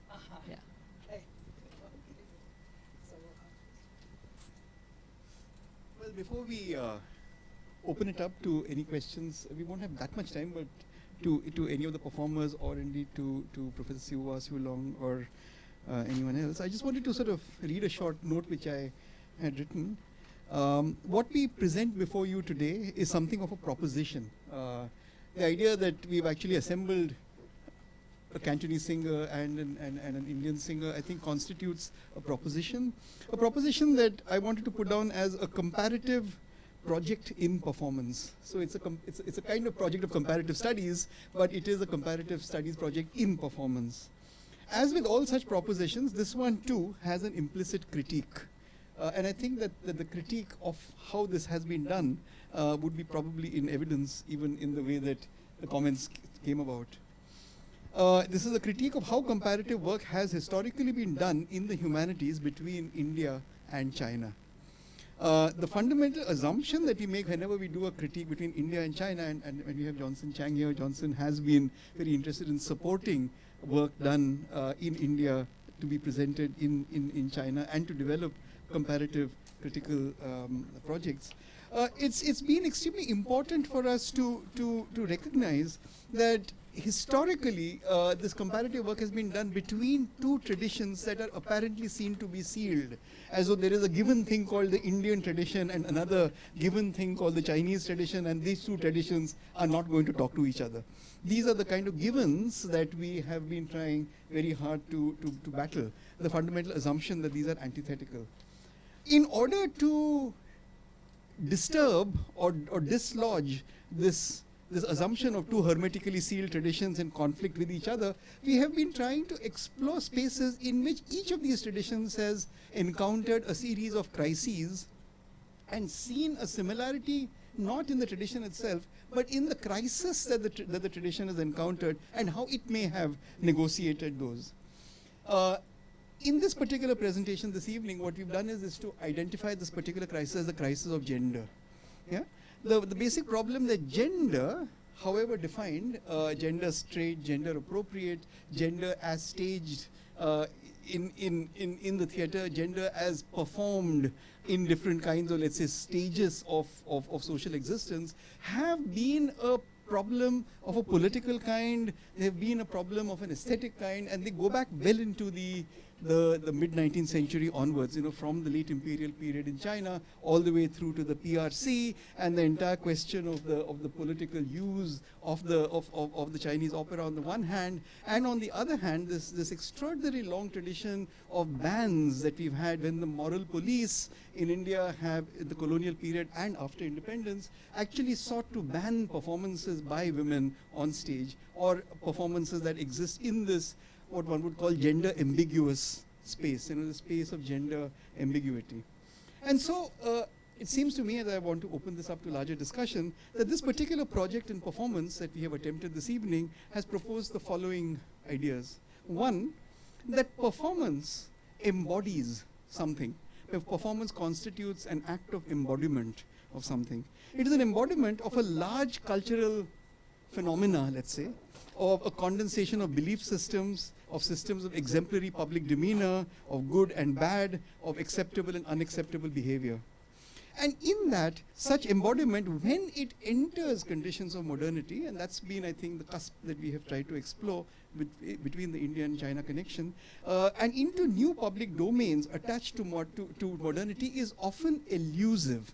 So it is the elusiveness of it, as Siu-Long said, that something complicated about a woman playing a man playing a woman, and doing so without necessarily hiding their gender. So there is absolutely no. For example, when Bal Gandharva plays a woman, he does not attempt at any point of time to pretend that he is anything but who he is, and there is nothing necessarily in the plot to indicate why it should be a man playing a woman. The plot does not give the explanation. It is just a condition, if you like, of elusive performance. Such elusiveness cuts many ways. It complicates any straight relationship, for example, between performance and identity. In the timeline that you have here, we have tried over the last 150 years to indicate sort of key stress points of similarity that have worked with gender ambiguous performance histories coming well into the 20th century, involving, for example, as Teju put it in her opening presentation, LGBT politics, the ban that we saw in the early 2000s on the dance bars in the city of Bombay, which involved a lot of cross-dressers, which was then overturned by the Supreme Court, and the way that certain performances of this kind, in fact, open up 150 years of a certain kind of history involving identity, involving ideas of freedom, liberty, and elusiveness. So I just wanted to put this up, and now I will like to open this up to anybody who may want to have any questions or comments of anybody in this room. Sorry.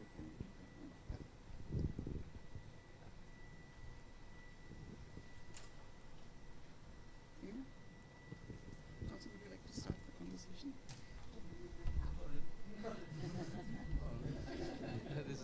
That's very big. That's very challenging. I haven't thought through this at all. But why do you time frame this to be 150 years? Hasn't this type of performance been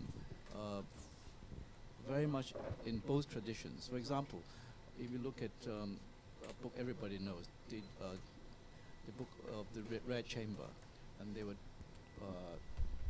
teenagers being trained to perform. There would be either male groups doing the whole opera or female groups doing the whole opera, and then they will be doing this dual gender roles in the plays. So this condition probably has to do with this situation of performing within social spheres where men are not allowed or women are not allowed, so they actually also make them unisex in performance.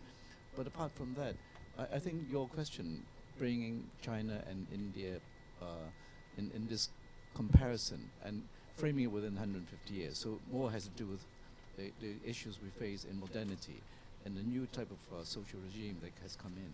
So I wonder what more specifically that you want to see in this embodiment, or that you see in this embodiment that can be explored.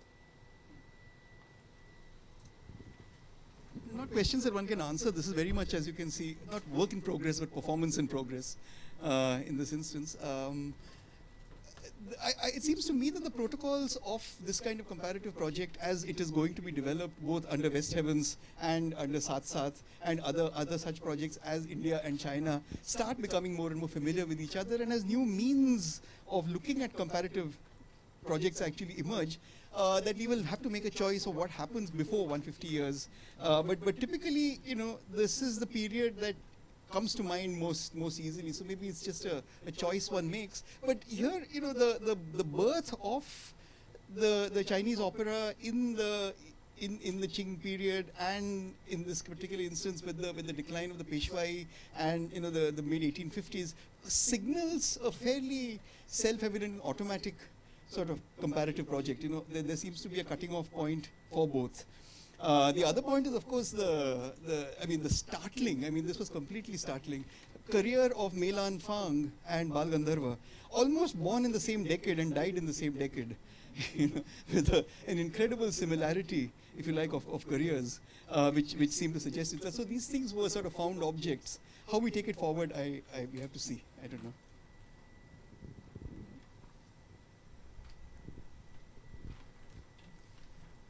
Anybody with further ideas? Yeah. I was just wondering about the tradition and sustaining the tradition. It would be quite interesting to hear whether the two traditions face any kinds of crises or threats moving forward in terms of being able to actually keep these traditions alive.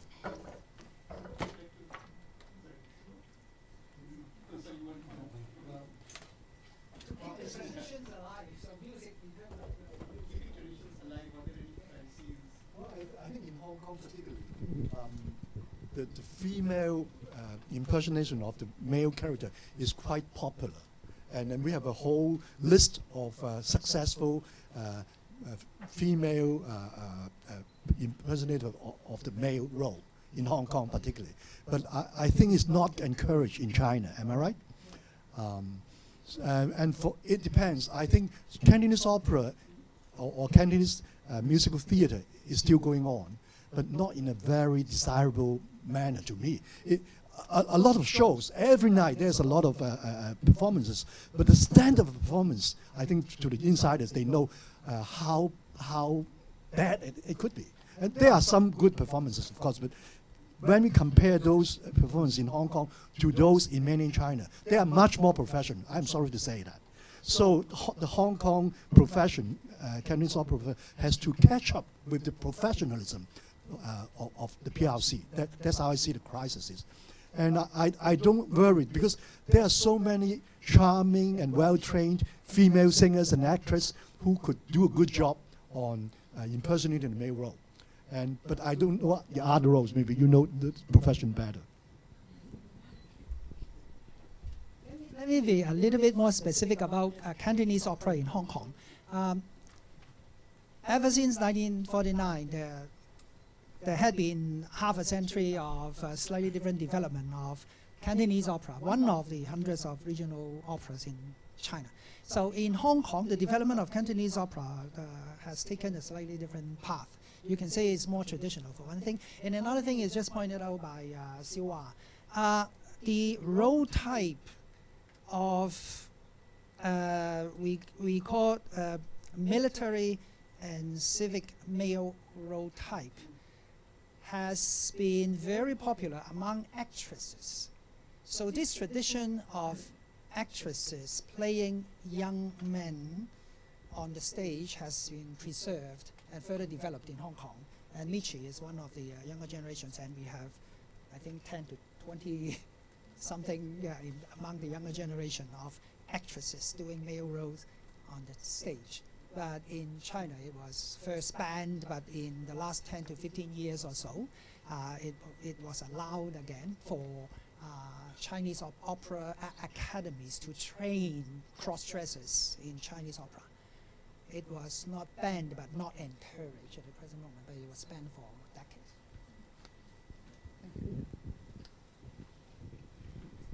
I just wanted to say that in response both to Johnson and Siu Lung here, that it seems to me that a specific form of modernity, as colonial modernity in the case of India or socialist modernity in the case of China, seems to have similar effects of turning something normative. This is what I said in my opening remarks, that particular understanding of femininity and masculinity as normatively that, filtered through a particular, like a sort of a colonial lens, seems to create,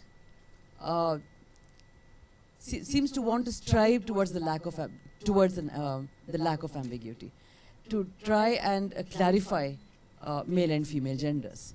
And it seems to me it is then tied to the last 150 years.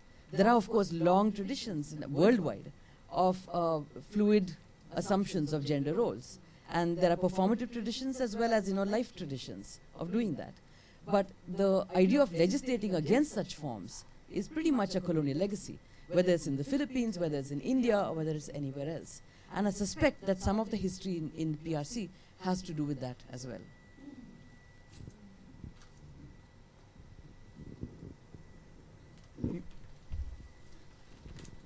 Just one comment on this, on what Tejas just said from the very recent history of visual arts.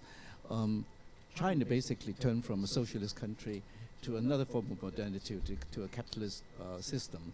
And within that change, in the late 80s and the early 90s, many artists started to question the gender role, even though themselves are, even their own physical sexual identity is very clear.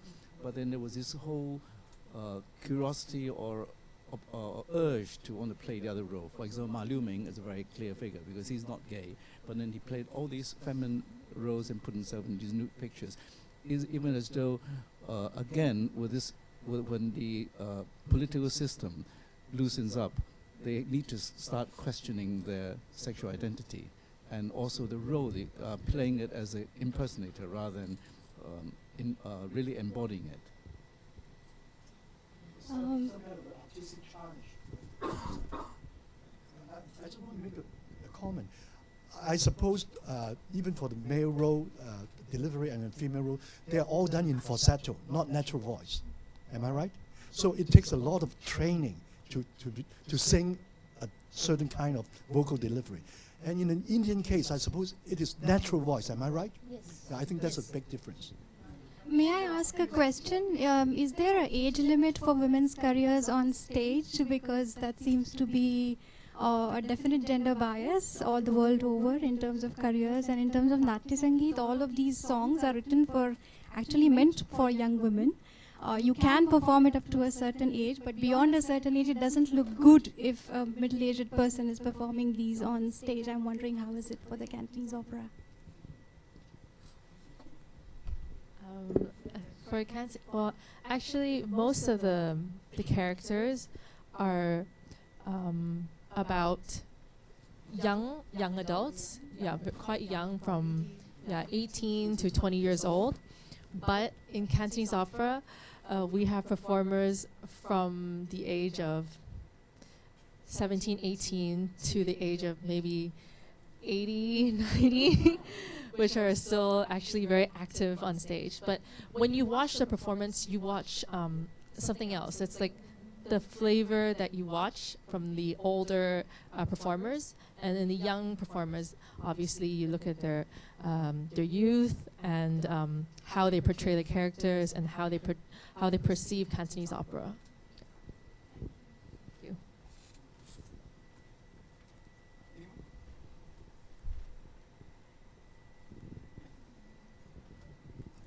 Thank you. Given that there is indeed, it's clear that in the history of performance, in the history of music, and in so many cultures, gender fluidity is present and also is embraced. It means that as a technique to convey emotion and to convey meaning, this, let's say, this gender ambiguity is very meaningful as a tool to tell stories and to give expression. What interests me is the extent to which we, as who are the the recipients of the performance, right? The extent to which the fact that gender is transcended also impacts us and takes us to another level. In other words, it is meaningful to us as listeners, as receivers, somehow to be engaged in this gender fluidity. And I have a sense that I have, in my own experience of performance, when I come across it, I do believe that actually, to some extent, especially when one is talking about, let's say, music, which is very profound, right? If you want to express that profundity, then if you can overcome the gender limitation, you go to another level. Yeah.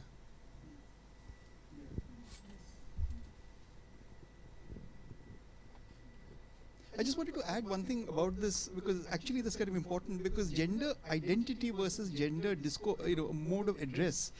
So one of the things that I think when we were talking about this was in the Gwalior Gharana, we have the Gwalior is one of the big gharanas. One of the major figures in that, Sharat Chandra Arolkar, one of the big singers in the second half of the 20th century, used to describe his audience in feminine terms.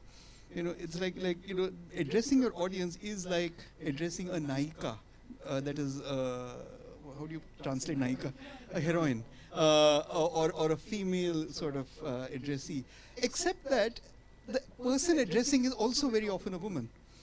Now, these are not static categories. So in a sense, the person addressing and the person to whom the address is made, and this is something that Rutuja has been. Rutuja, I have to say, contrary to Mitche, who is a stage person, Rutuja is not an actress. Rutuja is a singer, right? So she actually, in a very interesting way, in preparation for today's performance, actually went to a very important theatre person in Bombay, Shubhada Dadarkar, and got some instruction in how it would be done on stage. If I'm not mistaken, she sung standing for the very first time. She has never sung standing before, because that's not how you sing. You have to sing seated. And standing and then wearing a costume, which is again something she has tried to do today for our benefit, actually changed both the mode of address, from what I can tell, and the gaze. And it's the kind of sexualized nature of that transaction between spectator and performer, which is actually part of the fluidity of gender as well. So it's not an identity question as much as it is a discursive question in some ways. Would you like to say something about how you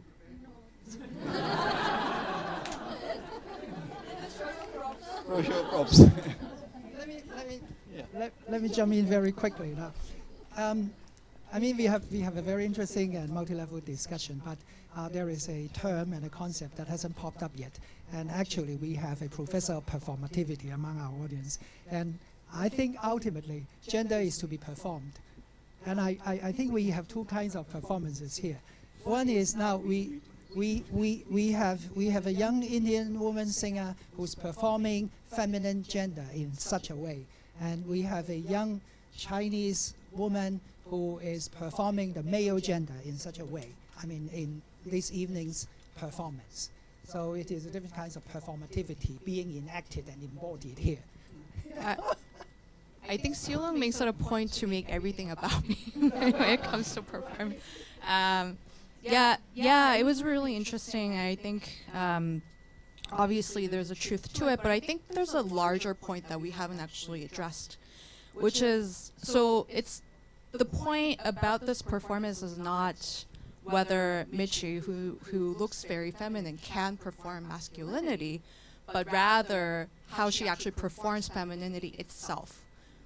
Which is to say, her or Rutuja's performance of masculinity or rather femininity actually harkens back to us, audience members, to disassociate what is assumed as quote-unquote natural or assigned gender from the performer's body itself. And so, in addition to or on top of whether a woman or a man could perform the opposite gender, it's actually about that performer's own gender performance. So in a way, what scholars kind of conceptualize as gender is artifice or ruse, right? There is no original gender. We all sort of, each of us actually perform our own gender as parody, is what kind of gestures to that. Yeah. And on top of that, I couldn't stop, sorry. Now, in theatrical performance in Chinese opera, there is one level on top of the personal choice of gender performativity, because Cantonese opera, Chinese opera, like many traditional theaters, is very conventionalized, stylized. So how you perform an old man, how you perform a young woman, there are all prescribed regulatory conventions for the individual performer to learn for 20 years in order to perform that. So you are following a framework, a prescribed performance framework to perform women, men, young, military, civil, and so on and so forth. So in this sense, there is little room, not absolutely no room or space for the individual performer to add her or his artistic creation. But there is that regulatory convention already, how to perform a certain gendered role. Of course, there are other categories, civil, military, and so on. You have learned how to perform all the gestures.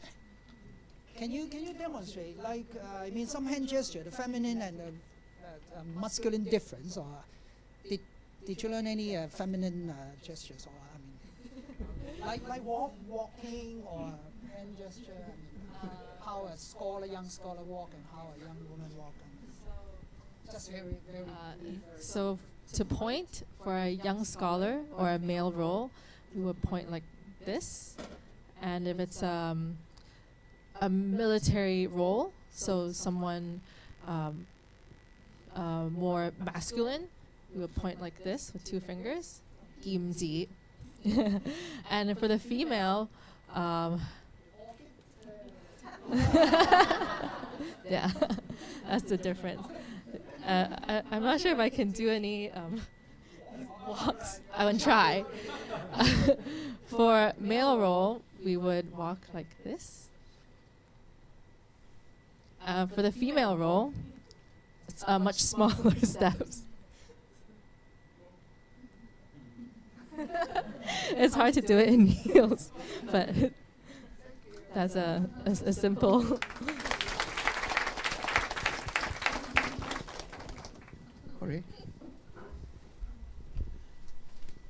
First of all, thank you everybody for organizing this wonderful event.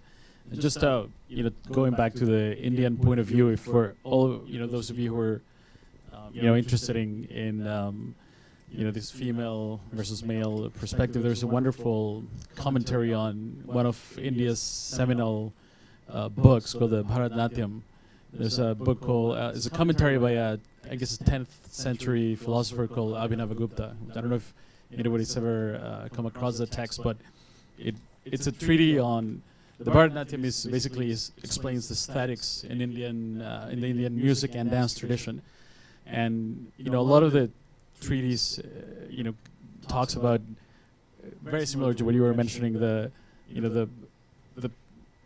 performer and the audience is generally spoken to as a female, and certain characteristics of the male on stage have qualities that are male or female, and in the Indian classical music, certain ragas, certain melodies are male, certain melodies have more of a female characteristics. But anyway, the conclusion of that treatise is, he sort of walks you through how he thinks at the end of the day, the male and the female are one and the same. And I think a lot of the tradition of Hinduism and Indian aesthetics is, getting the listener and the performer becoming sort of one through the music, and then he talks in great length about how the male and the female, yes, they're different, but at the end of the day, the purpose of the music is to bring that unity of those two aspects.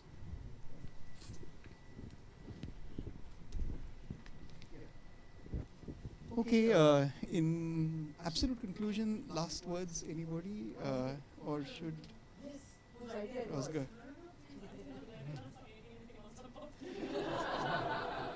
All right, any last absolute comments? Thank you. All right, well, thank you all very much. I just wanted I just wanted to say one little thing, which is, the idea originally emerged actually in conversation with Oscar, and then all of us sort of, with Asia Art Archives and Lingnan, we took it in a very different direction. But when it actually transpired that we were going to use Rutuja's coming here as an opportunity to do this, we of course had this question of how on earth we are going to possibly do Hindustani in its full regalia, or as much as we could with the full regalia here in Hong Kong, where in fact even the most basic material that we need to have was not available. So I want to specifically thank Sachin Olkar and Jorge, both residents of Hong Kong, who helped. And I want to particularly thank Mugdha and other colleagues of the Maharashtra Mandal in Hong Kong who got us in touch with various people and made a lot of this happen. So thank you very much, Mugdha. I hope that we can take that particular conversation forward as well. So thank you and good night.